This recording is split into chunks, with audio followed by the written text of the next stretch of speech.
Hi guys, welcome back with me again in this channel. On today's tutorial, I'm going to show you how you can upload a gallery video to Snapchat Spotlight.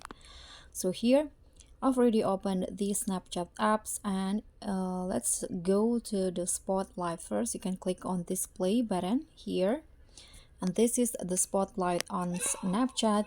And if you want to create a Spotlight, but choosing the video from your gallery, you can click on the plus icon at the top right here and then tap on upload a video.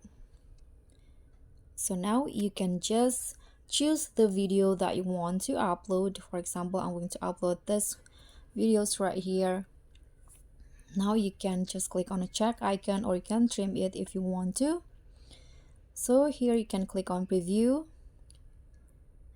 Here you can add some text, you can add some drawing, add music if you want to, and here you can also mute the sound, add, transcribe the audio, or add a voiceover or link. Now you can just click on send to. Here you can check on this spotlight option, and now click on share. So that's how you can upload a video from your gallery to Snapchat Spotlight. Thank you so much for watching. Don't forget to like, comment, and subscribe. Also click on the thanks. Bye.